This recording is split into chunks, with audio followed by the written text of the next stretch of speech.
How to change language in Animeflix. Now, first things first is we can try to do this on our mobile device. You simply pull up your browser and type in Animeflix.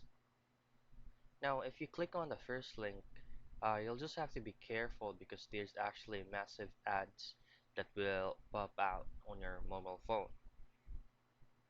So basically, when you try to click on watch anime or watch anime now, there will be two options for you to see. It's either you can change the subtitle, or the dub. You can only change those on two languages. It's either English or in Japanese. So you will be able to see that option once you start to watch any of those anime episodes and seasons.